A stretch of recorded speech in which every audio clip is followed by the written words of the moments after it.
26, 2026. Madam Clerk, please call the roll. Trustee Johnson? Here. Trustee Lapijanis? Here. Trustee Anderle? Here. Trustee Wilbrand? Here. Trustee Price? Here. Trustee Eska? Here. Trustee Price, before you sit, could you please lead us in the pledge? Yes. Please rise and join me in the pledge. I pledge allegiance to the flag of the United States of America and to the republic for which it stands, one nation, under God, indivisible, with liberty and justice for all. Thank you. Okay, moving on to approval of the agenda. Any additions, corrections, or deletions to tonight's agenda as drafted? I see no changes suggested. I'd entertain a motion to approve the agenda as drafted. So moved. Motion. Second. Second by trustee Alajanis. Any additional discussion or comment? Hearing none. All those in favor say aye. Aye. Opposed? Motion carries. Moving on to President's Report, starting with item A, appointment of village treasurer. Joe? Yes, pursuant to the hiring of Linda, we need to change the appointment from Kathy Hayes to Linda Ford. Okay. Okay, so the way this is drafted, it's just advice and consent. Does the board need to verbally affirm that? Yes, motion to approve. Okay, so I would So moved. okay, thank you. Second. Motion from trustee Yuska and a second by trustee Anderle. Any additional discussion or comment? Hearing none, Madam Clerk. Trustee Eska? Aye. Trustee Johnson? Aye. Trustee Lapijanis? Aye. Trustee Anderle? Aye. Trustee Wilbrand? Aye. Trustee Price? Aye. All ayes, motion carries. Congratulations, Linda. Moving on to item B, 2627 budget hearing. We need to come back to Okay, 7. 'cause that's so the public we will revisit that at 7 o'clock. So that is the extent of my report. Moving on to reports and questions from trustees and working groups, starting with trustee Anderle. Just the agenda. Trustee Alapajanis. The only thing that I have is Bob Karras would like everybody to come to the King of the Wing contest and get it promoted. I actually put it on the chamber website, chamber Facebook members only page, and he was trying to send me some videos, and he and I we couldn't get him up, but Okay, yeah, when is that? it's Wednesday. This Wednesday? Yes, and it's at the Assembly. Oh, okay, It's $20 all you can eat.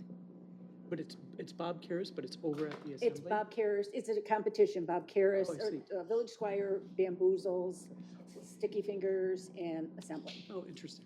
Yeah. So I know a couple folks won't be able to attend because it's also the Quadcom Yeah. meeting that night, but Right. thank you for the notice. Yep. Trustee Johnson, No, just the agenda. thank you. Trustee Eska, I have nothing. trustee Price, Good. did you pick up the pizzas and walk them over here? No. Yeah. Oh, Yeah. Oh, well, thank I you just for- helped carry him in. all right, That's thank you. It's like that Seinfeld episode, you were trying to get credit for the big salad. Trustee Wilbraham, Just briefly, I was asked by a resident, Director Babcock, when is MetroNet going to be done doing whatever they're doing? Do we know? We've been holding their permits for a while pending the resolution of all of their various restoration problems, including our lights. Okay, So we created a punch list, we made them go through, and they've addressed a lot of the punch list stuff, we still have a couple of lights, though, we're not approving anything until they resolved all that stuff, then we sold it one permit area at a time. Maybe one permit area, once you're done, you're gonna restore all of that before we give you the next. They have 3 areas left that they want. are they on the north side yet? Or is that still coming?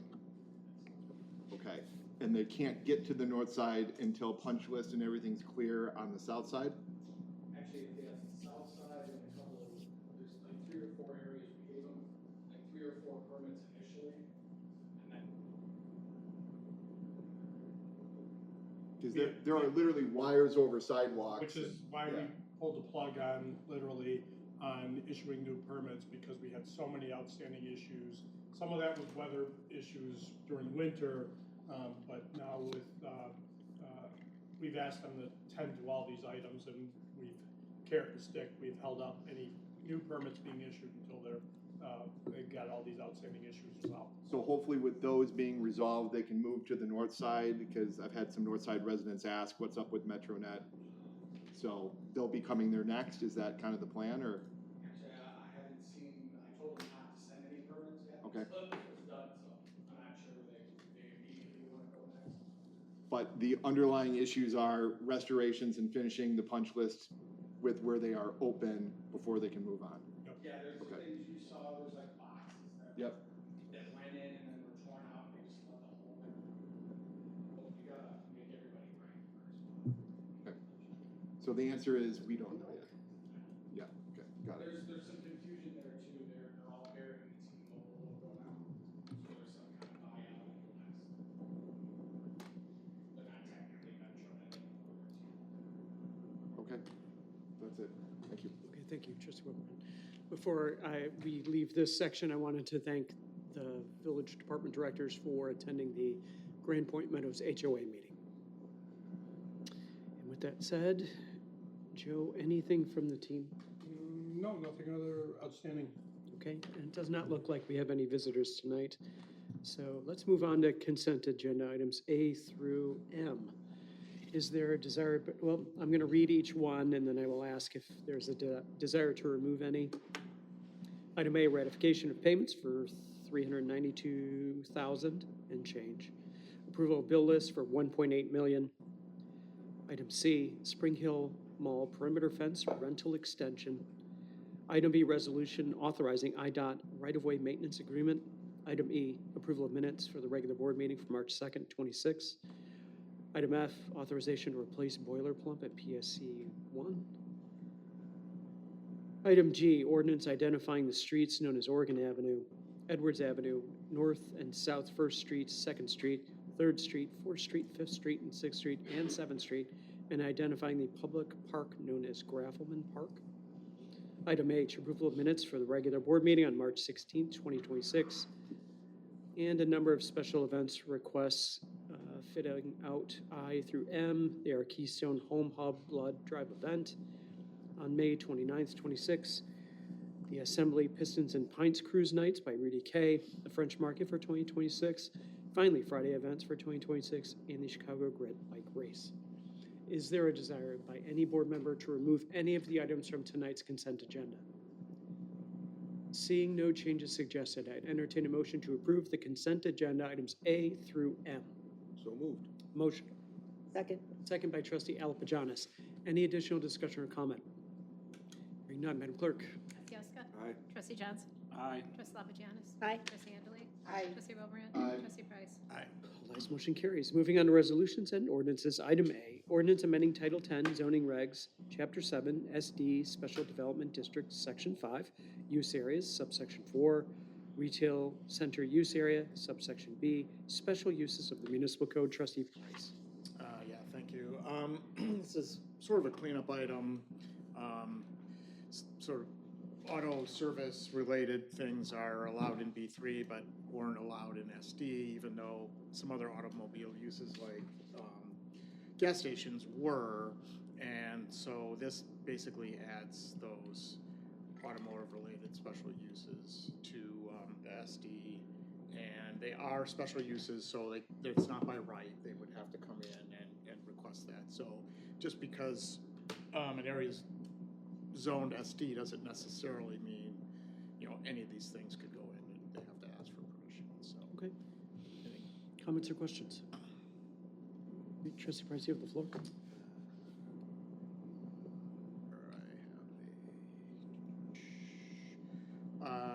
Let's see, move to approve an ordinance amending Title 10 zoning regulations, Chapter 7, SD, Special Development District, Section 5, use areas, Section 4, retail center use area, Section B, special uses of the municipal code.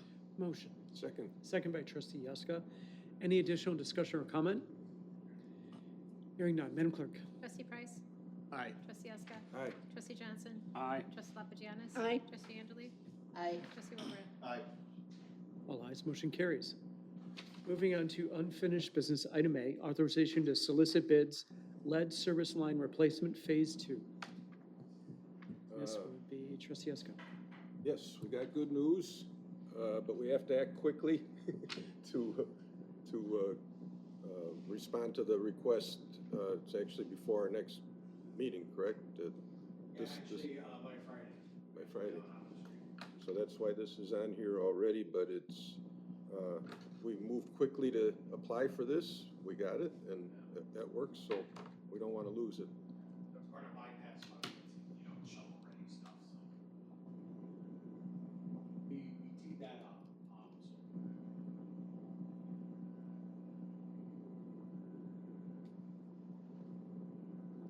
Comments or questions? They'll be finished with phase one by tomorrow, you said? Oh, no, the specs for, the bid specs for phase two. We need to be out on the street by Friday for authorization, so based on the timing, we need authorization to solicit. The bid specs will be forthcoming, but they're very similar to what we did for phase one.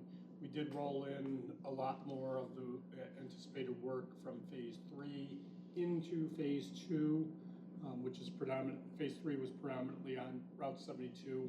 We rolled a lot of that into phase two the best we could, because we just don't know if bypass funding will be available for phase three. So we wanted to loan up as much we could on to phase two. And just so I know, I've been asked a couple questions on, when is like the street repairs for phase one gonna start to take place? Is that? Before they leave, which should be in the next month, they have to do all kinds of. Okay, so within the next month? Now, we're having a big meeting with them tomorrow. They had a crew like around Christmas time, and then they attacked the area with like 4 crews. That's when they got 5 to 200 in like a month and a half. Now we're just dealing with this thing. Need to be out of here in about a month. Asphalt plants haven't opened yet either. So Okay. What about the park? The grass and all that other stuff will be done? Yeah, same timeline as soon as you can get pulverized or entering into the growing season, so they can start. We've asked them to go around though, we had to have them check every address they did to, when it rained, they'll leave it heaving a little bit, so that when it rains, you can allow for some settling when it rained enough. And if they backfilled with gravel, are they removing the gravel and putting dirt in, or are they just putting dirt on top of the gravel that they backfilled with? If they're looking to maximize profits, the gravel should be, you would bed right above the pipe for about a foot, and then it costs them a lot to go any further than that. But if the gravel comes all the way up to they grade, backfilled all the way to the top within most of the parkways. Well, if they're doing that, then they gotta take at least a foot of it out. seems really inefficient. Yeah. And Doesn't expensive. change what we Yeah. I mean, a lot of contractors will balk at, I mean, you can see a big change in prices between trench backfill and road, because you gotta bring it all the way up to the road surface. Where in turf, you don't, you just have to bend the pipe, and then you can use rock from your excavation and then some fresh stuff. But there may have been some liability issues, and that's why they filled it in. Or just material Gravel's they a had lot more to. expensive. I don't know, yeah. Because I had gravel, my thing dropped, and then they replaced it with rock. So, In your parkway? what? In your parkway? In the parkway, yeah.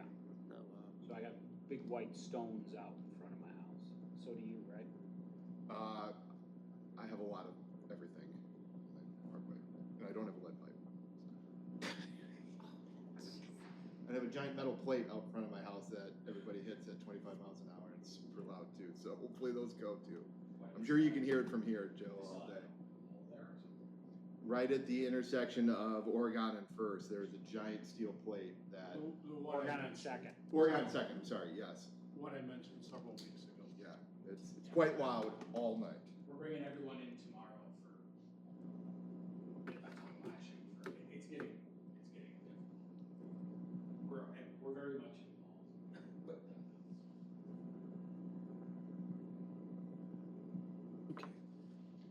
I move to authorize Public Works staff and Baxter and Woodman to solicit bids for phase 2 of the lead service line replacement program. Motion. Second by trustee Price. Any additional discussion or comment? Hearing none. Madam Clerk? Trustee Huska? Aye. Trustee Johnson? Aye. Trustee Lapijanus? Aye. Trustee Andalou? Aye. Trustee Wilbur? Aye. Trustee Price? All ayes, motion carries. If the board will allow, I'm just going to jump ahead to new business item A, professional services agreements for water main condition study. Trustee Eska? Yeah, well, we've had several leaks recently, and it's due to different causes on the pipes, and they're failing much early on in their life capacity, and so we need to study if it's the pipe, if it's soil, what's all contributing to that, and yeah, what can we do? We can speculate as to why, but it's pretty serious.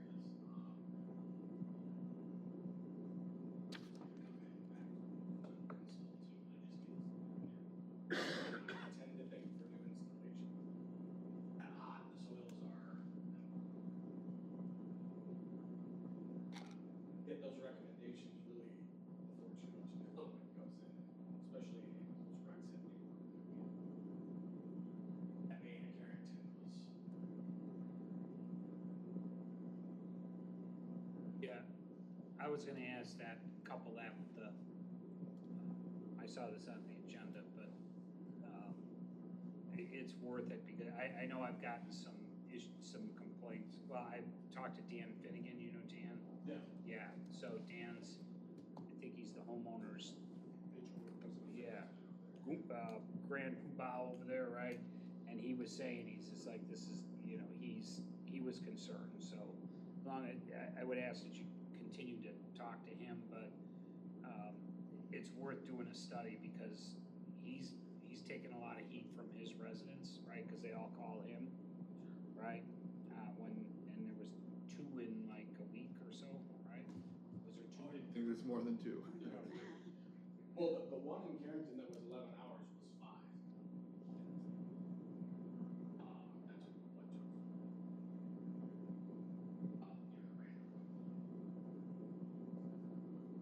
Right, we had the one on 72 on Randall, one on 72 at Lake Terra, we had the other one at Randall, and at the water treatment plant, and then we had 2 on Wessex on consecutive days.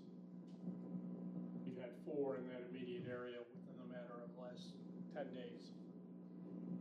And the one on 72, as Director Babcock pointed out, was 5 different leaks. I mean, they were repairing it, clamped it off, relit the water main, and another leak appeared.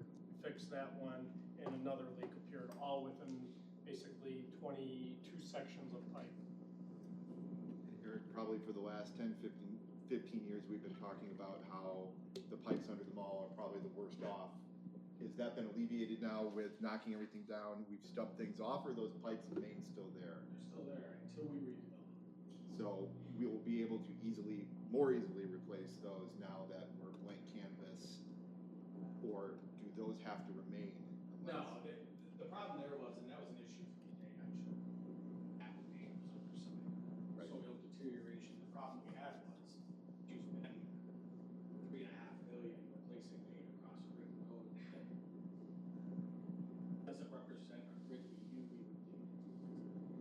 Grid that's gonna follow redevelopment isn't gonna look like that. Service needs to look different.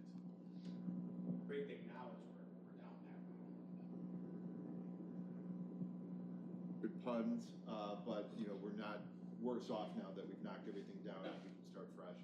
No, in fact, we're gonna do all the underground with There's $100,000 in one of the TIF budgets for that infrastructure evaluation, specifically street configurations, water, sewer, storm sewer as it relates to the mall redevelopment. So we have an understanding everything kind of feeds to the middle with the ring road, and now you're going to end up with more of a linear approach. So now the question is, how do the intersecting pipes kind of translate into the new configuration? Because that's always been the ticking time bomb, but now with the study, obviously that's part of it too. Well, the study's gonna give us some understanding of the soil conditions and some of the problems. Some of the solutions may be sleeving, additional gravel in the backfill, change of material from ductile to plastic. There's a number of options. that we may be looking at. Lighting, there's many different options that we may be looking at, but the evaluation is to give us what is the underlying cause of what's causing the earlier deterioration of the ductile iron. And hopefully predict a little bit more where future hotspots are, right? I mean, the soils you said are hot everywhere, but some probably hotter than others, so. That was kind of the realization when we first met about putting the study together, was that US Geological Survey showed.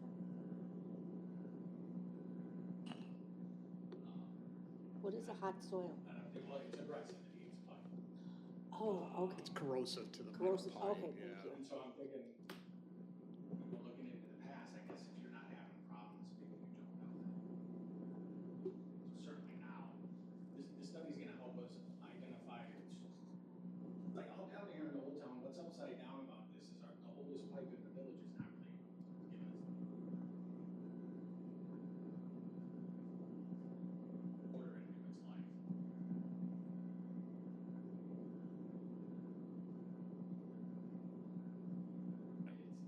There's obviously, it's hotter in certain areas. We're gonna test the areas we're not having problems with too, just to see a differential. And it's to give us some recommendations on how to preserve the pipe we have in the ground, because you can't year or two and then.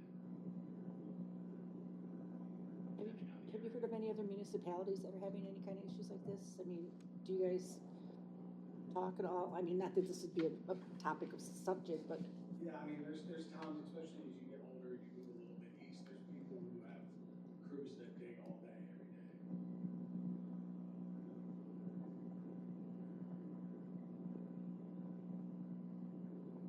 But other ones are getting these corrosion issues, right? I mean, there's a water main replacement for many reasons, right? But I think this is kind of a unique situation, but can't be the only situation, yeah. No, certainly, like Max would have that info, and I think. Yeah, Denver Derpa, probably, that's yeah. kind of what they do, they should have.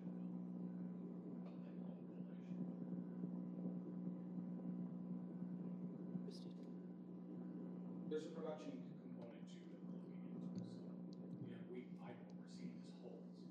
So if you see ground shifting, you usually have like a crack, a water hammer, which is some pressure will blow a hole. Commonly what we're seeing. Exposing weak pipe, but we've done work in the production system. Putting pressure sensors into like safeties on correctly to kind of start and stop. are there hammer arresters on there now? It's PFDs. So Okay, they're meant to ramp up and down real slow. no, so, So that they're moving slower. We don't generally have a need for water that we can't wait. right.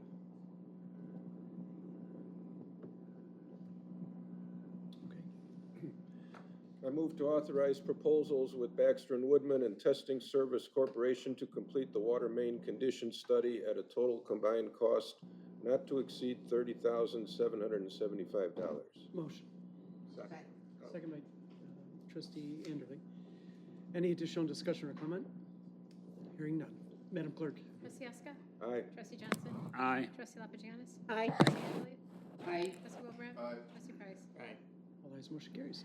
All right, let's go back up to unfinished business. Item B, the 2026-27 budget presentations, continued discussion. There's still 7 o'clock. Well, no, that's the hearing. I thought we were Oh, yeah. going to. Oh, sorry, just, I'm sorry, you're right. So let's talk, and at 7 o'clock, we'll convene for the public hearing. But do you want to go through some of the funds? Yep, so, last time we ended up completing the general fund, and I'm gonna turn it over to both Linda and Eric, who are going to walk us through sewer and water. Linda's gonna take the revenue, and Eric's gonna take the expenditure, so. Linda? Again, Linda, what page are we on, just so we have reference?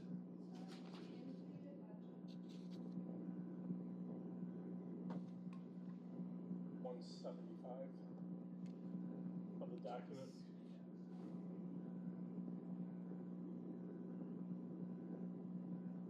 With that, I'll just jump right into the revenues. In our sewer and water revenues, we have a total projected revenue of a little over $9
as we have included in the documentation, we are advocating for a 2.5% rate increase on the operational side. And if you want to just kind of chime in a little bit about that. Yes, so I know last year we did a relatively large, it was a 20% increase. So in order to prevent that in the future, it's recommended to do these smaller yearly increases. It helps keep up with inflation and allows the fund, at this point too, this fund isn't performing like independently like it should on the operating side. So this will help it get back to where itself. Joe, when does that individually get voted on, or is it part of the budget? No, that'll be a separate ordinance separate thing. presented to you probably shortly after the first. I think what we projected is usually we bring that at the first meeting in May after the budget adoption. Did you have a concern about that, or? I have for 15 years. Yeah, I guess. I agree with your approach, is that, you know, we do need to stay on it, and we decided a long time ago that we wanted it to be an enterprise fund, and always has been, but just so that it actually is self-sufficient, so short of subsidizing with general revenues, I guess.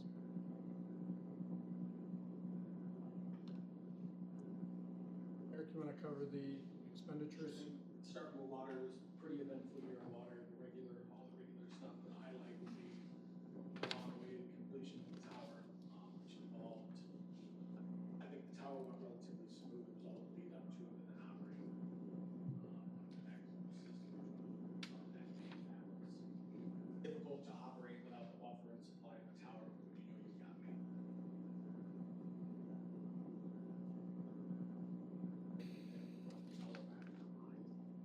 Then we had the tower to deal with it, so without the tower, so that went amazing.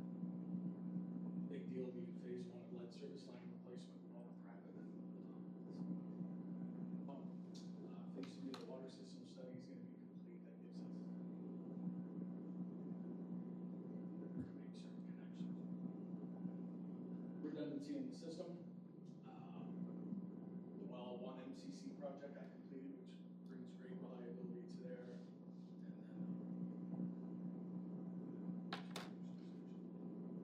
goals for next year basically tie into capital for fund two, which is SCADA upgrades that coincide. Network upgrades we're doing. The phase two of lead service line that was just before you will be done this year. Water distribution system maintenance. Regeneration system, which is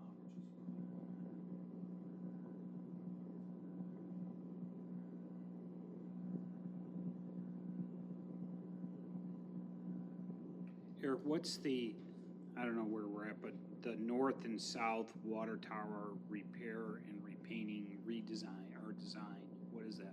design. So we've got those two towers, which are different in construction. Water skirt, like we just did. Do a pre-coatings inspection on both to see exactly what repairs and level of recoating. We're assuming a full blast in paint just on.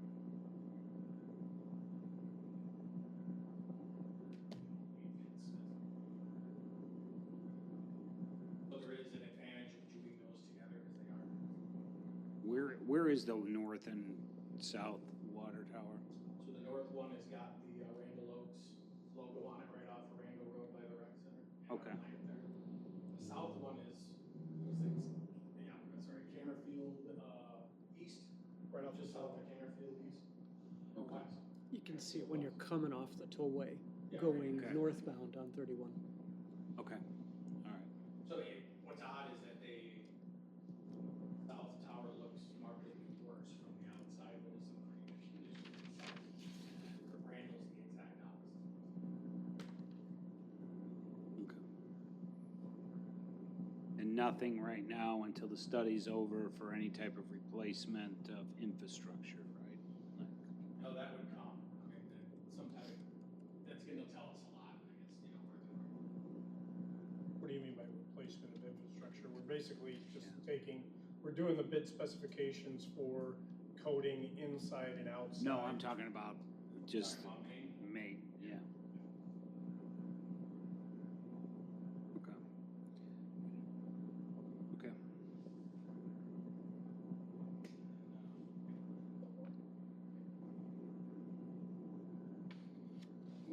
sewer, about 415,000 gallons of wastewater to our two treatment facilities, did our jet in. Set aside some monies each year to do professional sewer main televising to try to get issues that would cause backups and things there. We repaired and replaced pumps at Oakview, Grand Point, 3rd Street, and the Route 72 lift station. PLC replacement is something we've been into for a while, this pretty much. Let's see the Switch to that, so our PLCs are fully upgraded. Replaced the gear number one. Looking into next year, we have the same SCADA upgrades for the sanitary system. Grinder maintenance took a year off last year, so we're back on track. Annual pump maintenance is 2 pumps at Grand Point and Carrington,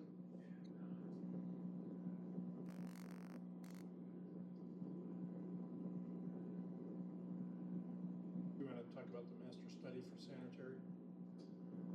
yeah, well, the master study for that is looking at a couple of different projects. One, so phase one that they're gonna be working on shortly is to ionize.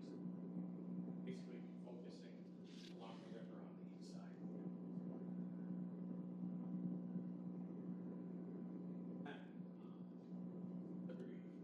We're looking at IEPA funds for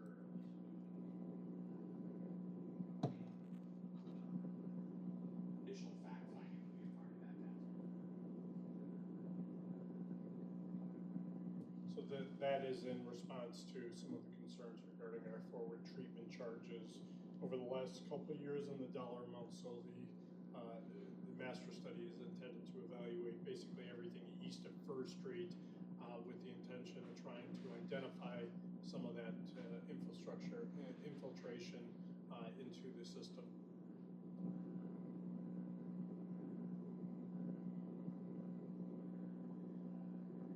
Which will also help during flood times and things like that too, where we've kind of blown manholes down there and having a bypass and, Like Liberty City, yeah. bypass.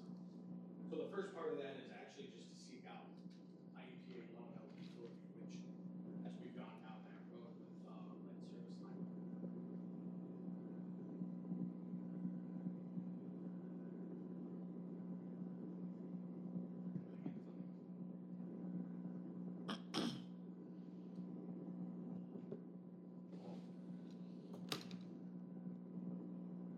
Any other questions regarding sewer and water?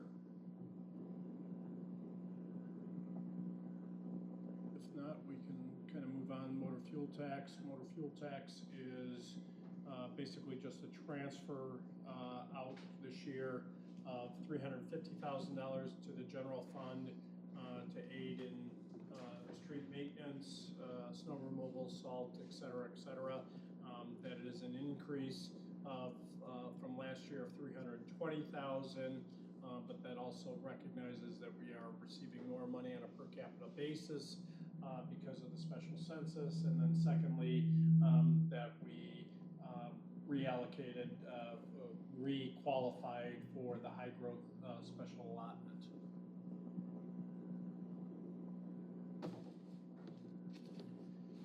Fund 4 is Capital Projects Fund. Obviously, this is the vast majority of the village's infrastructure and capital purchase requests. This looks a little different this year. We tried to kind of streamline some of this. You have about $1.2 million in sales taxes that the village receives along with the downtown business tax. You have a transfer from the general fund of $2.1 million, which includes the excess one-time revenues, as well as the $1.5 million that is included in the property tax levy line item. So you have a total of revenues within the capital projects fund on an annual basis of about $3.6 million. Expenses within the capital projects fund include the debt service repayment of the general obligation bonds of about $759,000. You have this year's street and infrastructure program of $1.3 million. The completion of the Sleepy Hollow Trail Phase 2, which is some tree replacement along the Aspen Homes subdivision. And then the First Street STP improvements to local share, which is the resurfacing at $230,000 for that project this year.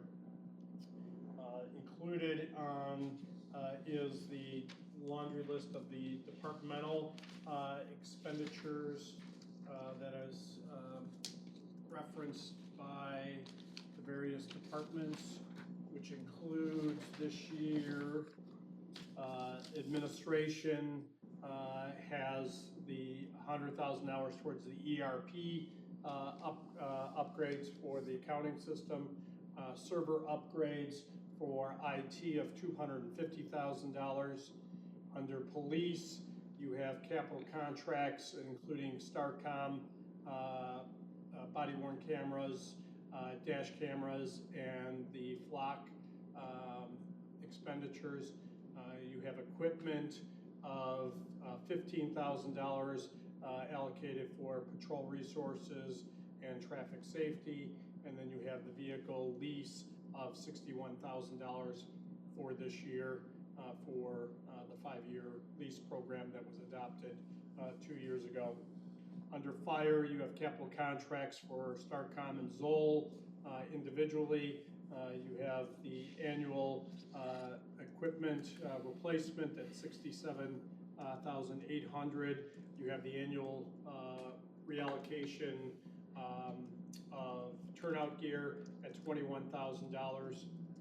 Under community development, you have the purchase of 2 new vehicles at a cost of $61,000. We've gotten to the point with the lease arrangement with the vehicle purchases that we don't have the roll down of squad vehicles, and Director Mashinsky put together a pretty good analysis of the buy lease options as it relates to the squad or these vehicles, and the recommendation is to purchase them.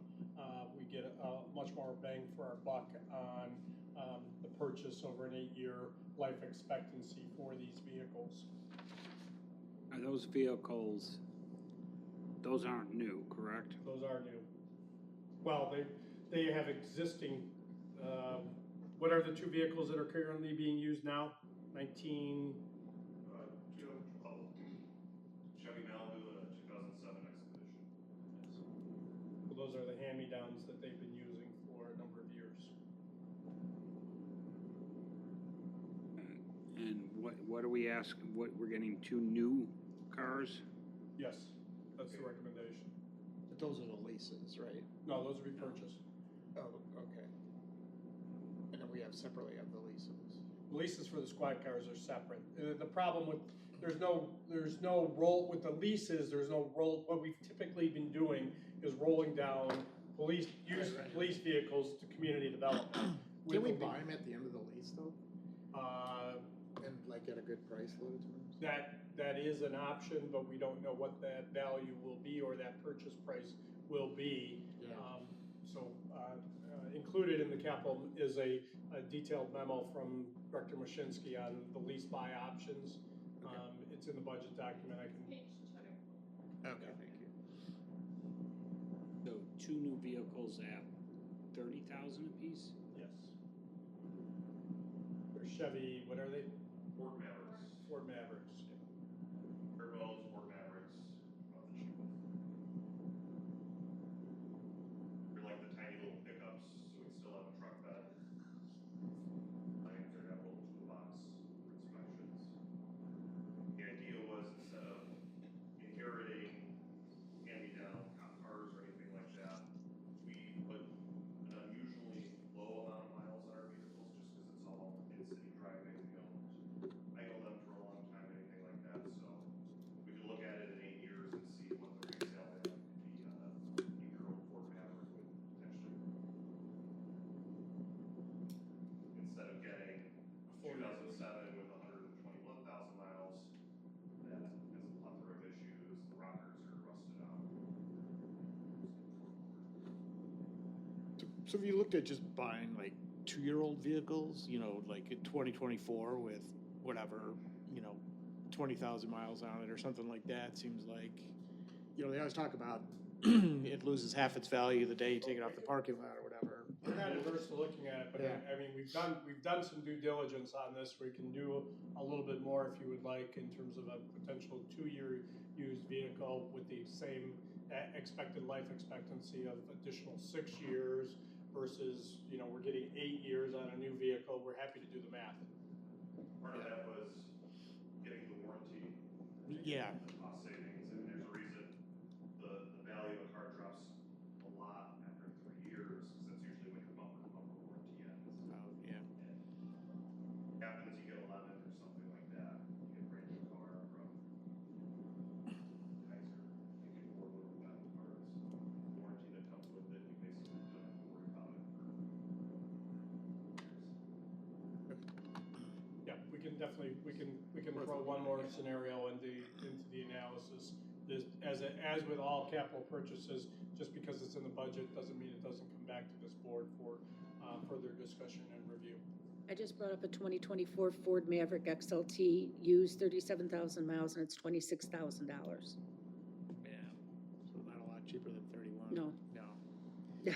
Yeah, I think, you know, I always used to buy new cars, and now I only buy used cars. And because normally they do go down a lot, and you can get a pretty good deal, but I know recently used cars have gotten really expensive, so. We're happy to do the math. It's just, it's specifically a numerical issue, and as Thomas points out, there's some warranty aspects to having the new purchase, but we can Right. definitely look at it. And then what are we doing on fire equipment?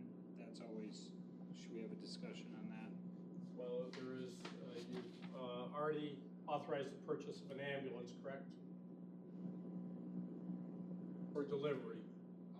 Right, we've ordered it. We've ordered an ambulance, we'll pay for it as part of the next budget.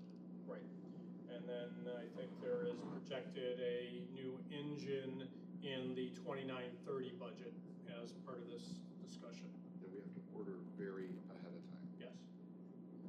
So, I was talking with Chris Reedy, and I know I shared this with you guys.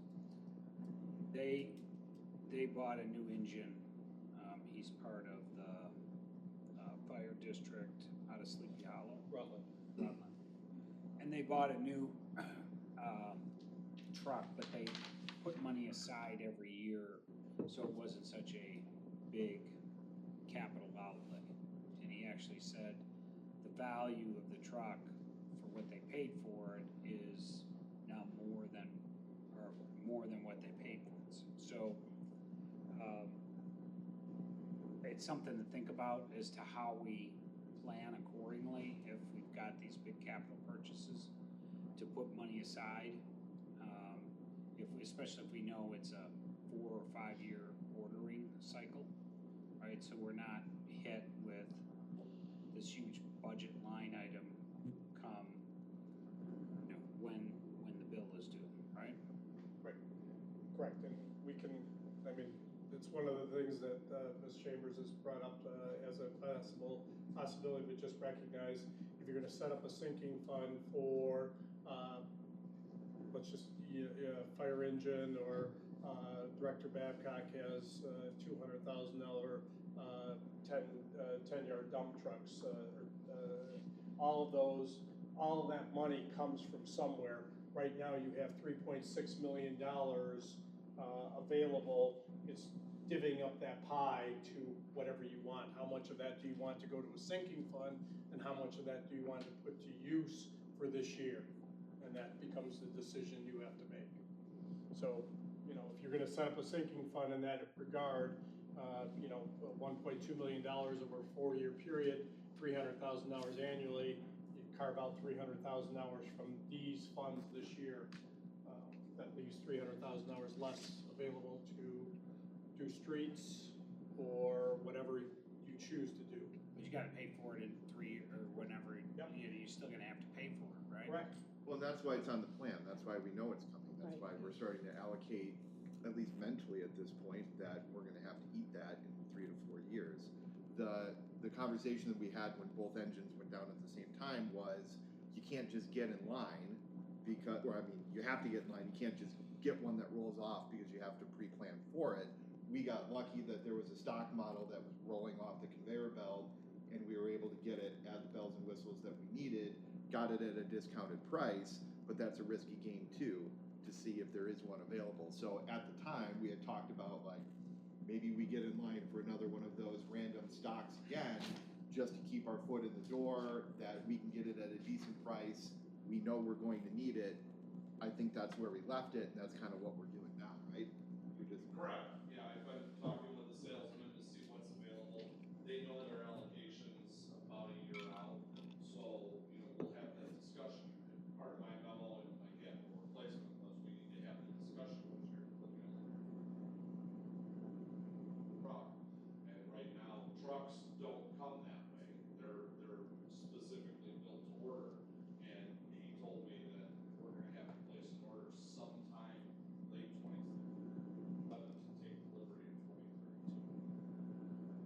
2032. Just to remind the board, you have basically your budget for capital expenditure is about 1.75 million, of which 1.1 is allocated to street and infrastructure, 225,000 for buildings and grounds, and 425,000 for vehicle and equipment purchases.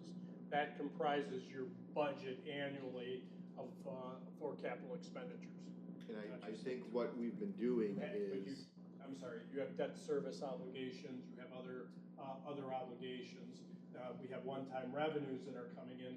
We're not spending 1.75 in capital this year. We're spending more than 1.75 because you have one-time revenues that have come in last year and this year to meet these proposed obligations. Trustee Wilburn? but that's the value of the departments doing an analysis like police did with leasing rather than purchasing, because that's money savings down the road, no pun intended, that we can literally use out of that pool each year to prepare for a multi-million-dollar apparatus. So everybody's got to be on the same page because that's a huge chunk, and I think we've done that so far. I mean, ideally, we'd love to set up a sinking fund. Sinking fund would be great. Yeah, I would just say like the biggest challenge is when you first set up the sinking fund, it's quite a financial drain because you have to both fund the vehicles you need today and then fund the vehicles you need for the next 5 years. So it would be great to have, but you have to really look at like how you balance. And the value of that is that then we're not financing the vehicles, we're paying cash for them. It's that financial drain. Once it's set up and it's flowing, then you reevaluate every year and look at what contributions to fund. But then you have the funds already set aside Right. for And you when pay you're ready cash. to buy. Right, but you have to have dedicated revenues specifically committed that goes to the sinking fund every year. What's our lifespan on our engines and trucks? Like 25 years? So, Well, we- I mean, thankfully, we won't have to buy a new apparatus every 2 years or anything. And the apparatuses are one of the hardest ones Yeah. to budget for within a sinking fund because of how quickly the prices go up. And And starting how it little you now, can get back needing it off now. the ones that you use. Right. And then back to ordering it, whatever, 5 years in advance or even more. It seems like it makes sense. Okay, we'll reserve it, and with the condition we may need it, and maybe we'll get lucky and we won't. Can you sort of, when time comes, say, yeah, never mind, we don't need it, and kind of we'll take one next year instead, or something like that? How much flexibility is there? Very minimal. Yeah. They'll let us shift the production. So like for our ambulance, for example, they told us that, it'll be 24 months from when we get our build number from Ford. We haven't even gotten our build number from Ford yet. And talking with Director Babcock, he hasn't gotten build numbers from Ford. So they haven't even made the chassis yet. And then you have to add the ambulance part of it behind. But to Trustee Wilbrandt's point and Trustee Johnson, when we bought that last engine, it's the same thing. We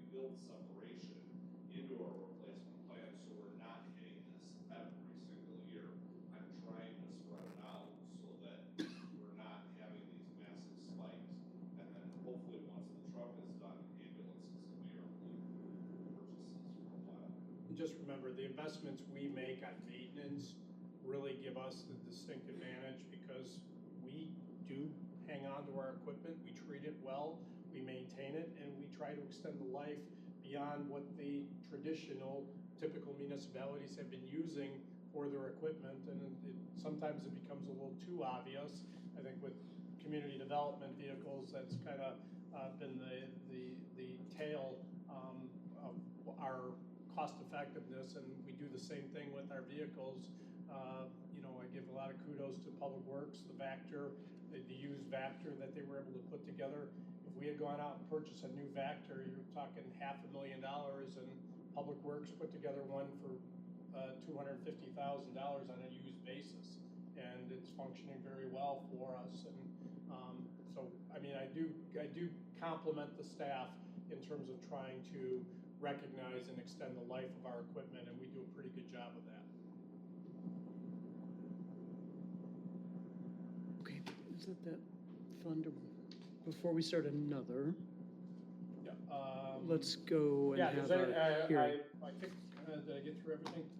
Public Works is the only other department, and that's $8,000 for a new utility line locator. We're spending a lot of time with utility locates for water and sewer. And then again, the 10-yard dump truck at $260,000 is a proposed replacement this year. Let's take a break. I would entertain a motion to recess from regular session and enter the 26-27 budget public hearing. So moved. Motion? Second. Second by trustee Price. Any additional discussion or comment? Linda, don't leave. Hearing none. Madam Clerk, please call the roll. Trustee Johnson? You'd say, No. well, you say aye in this Aye, case, yes. aye. Trustee Lapadianis? Aye. Trustee Andalou? Aye. Trustee Wilbraham? Aye. Trustee Price? Aye. Trustee Huska? All right. Okay, Madam Clerk, please take the roll, and for the benefit of the board, please now you're- announce your presence. Trustee Johnson? Here. Trustee Lapadianis? Here. Trustee Andalou? Here. Trustee Wilbraham? Here. Trustee Price? Here. Trustee Huska? Here. Thank you. Joe? We have the public hearing, you have the motion to open the public hearing. I think Linda can kind of just briefly go through her memo on the overview of the budget that was provided pursuant to the memo that was provided in the packet, and then open it up for any questions that we may have.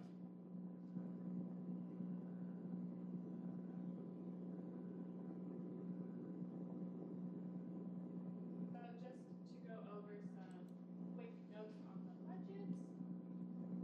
General fund budget revenues have increased this year to 17 point. That's a $780,000 increase, or 4.74%. Expenditures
Thank you, Linda.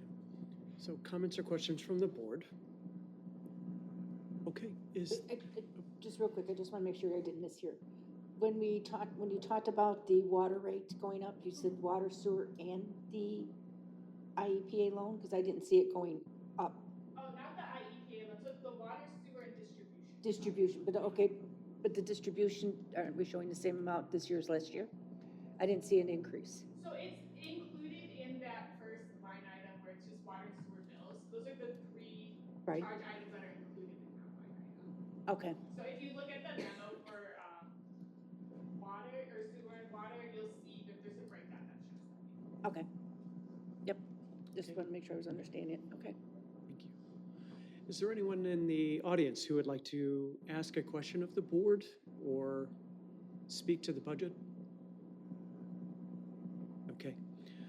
All right, so I would entertain a motion to adjourn from the public hearing and return to regular session. So moved. Motion? Second? Second by trustee Alvajanis. Any additional discussion or comment? Hearing none. Madam Clerk? Trustee Johnson? Aye. Trustee Lapijanis? Aye. Trustee Angeli? Aye. Trustee Wilbraham? Aye. Trustee Price? Aye. Trustee Huska? Ayes, motion carries. Joe? Okay, we just got a couple more funds to kind of close out the initial budget presentation. You have a beginning, debt service fund is Fund 6. That is operated on an imprest basis, so it's money in and money out. That money comes from the capital projects fund in the amount of $759,000 to pay for the 2 outstanding debt service obligations amounting to $759,000. The next fund is Fund 7, which is TIF number 2, Spring Hill Gateway. That has a beginning balance of $887,000. It has revenues projected this year of $414,000, $275,000, which is reimbursed to Capital Projects Fund for previous expenditures. There is the one incentive that was authorized last year for vans at 818 West Main Street as a $20,000 expenditure last year and $10,000 this year. Fund C is the next one, is a special service area number 4 for Carrington Reserve. This is the obligation related to the maintenance of the wetlands and natural areas that has a revenue of $45,000 and a contractual services obligation of the same amount. Fund E is the special service area for Spring Hill Gateway number 6. This is paid directly by the Spring Hill Gateway itself and for additional bond payments for that. So Spring Hill Gateway is taxed upon itself for these original, for this bond issue. This one will go up. I think we saw an interest rate increase last year that's not reflected in this year's numbers, but will be reflected in next year's numbers in terms of the increased levy amount and will be reflected in the future increased bonded interest payment obligations. Fund F is a downtown special service area, number 9. This is the downtown's payment towards bonded interest and ongoing maintenance obligations regarding the downtown. $40,000 in revenues are projected to come in through the SSA number 9, and $35,000 are transferred out to Capital Projects Fund 4 to pay towards that debt service obligation. May I stop just one Yep. second? So, 2 questions on Fund F. So how does SSA number 9 feed into economic development? Are the 2 mutually exclusive? In other words, if they need funds to, revitalize certain areas on the downtown, does that come from this fund, or is that just handled in expense on the community development side? That's on the capital projects budget or the TIF funds.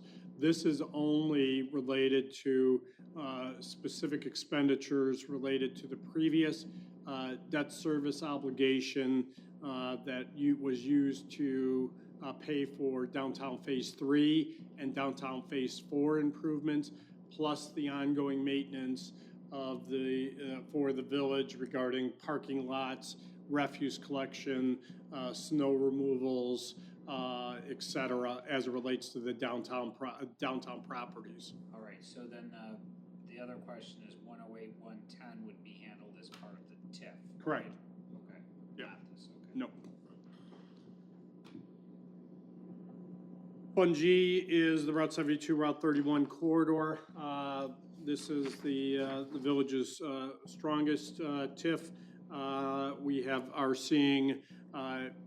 have seen revenues increase from about $1 million in 2023 up to projected this year of $5.2 million. That is in large part to the growth of the Canterfield Corporate Campus project. We are using the TIF proceeds to pay for the bond issue, $20 million bond issue that was used to acquire Spring Hill Mall and the associated demolition costs for that project. We are also transferring about $300,000 back to the general fund to support staff and staffing increases and costs associated with the management of this fund. Projects this year include the annual payments to the school district and the park district. You have economic incentives that are previously committed of about $110,000.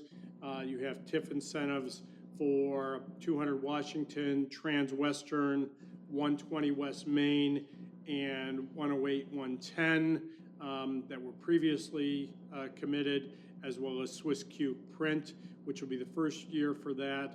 And you have $100,000, which is the only expenditure project budgeted for this year for the evaluation of Public Safety Center number 1, based on the relocation of the police department at some point in the next upcoming years. Any questions regarding the Route 31 TIF?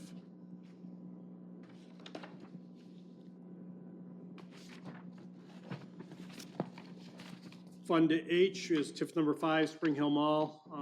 Obviously, this one continues to be in its infancy. Property tax revenues were about $82,000 in 2025, projected this year to be $215,000. There's the transfer in from the Route 31, Route 72 TIF of $1.6 million for the bond and interest payments obligation. There is a transfer out to the general fund of about $130,000 regarding the management of this fund. And we will be seeing some expenditures to both the school district and the park district, school district and the library district this year related to the Hickory Glen development within the Spring Hill Mall TIF. That residential development is in the Spring Hill Mall TIF, so those residential units and those student population and the per capita numbers similar to Route 3172 will also be paid back, reimbursed to the school district. We have certain expenditures related to the mall, and the only two expenditures that are included within this fund this year are $100,000 for the completion of the Public Safety Center number 3 architectural evaluation that the village entered into as a contract of $130,000 with Williams, plus the infrastructure concept engineering evaluation that'll be brought forward to the board, which will include that street and utility analysis that was mentioned earlier under the ductile iron pipe discussion. So those are the only two project expenditures we are included within TIF number 5 Spring Hill Mall for this year.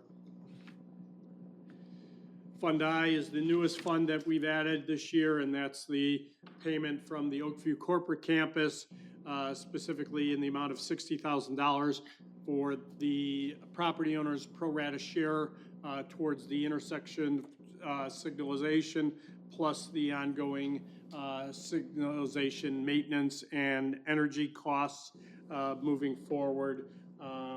That amounts to $60,000 in revenues in and expenditures out for that project. That project is currently underway and probably should be completed within the next 30 days. Excellent. Yep.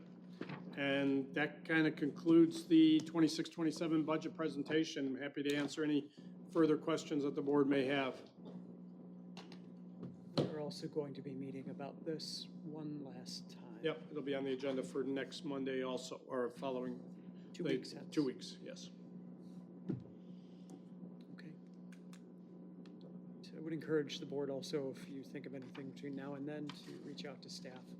If you have any questions, concerns. Okay, unless there is anything else, I'd entertain a motion to adjourn. So moved. Motion. Second. Second by trustee Alpagianis. Any additional discussion or comment? Hearing none, all those in favor say aye. Aye. Opposed? Motion carries. We are adjourned.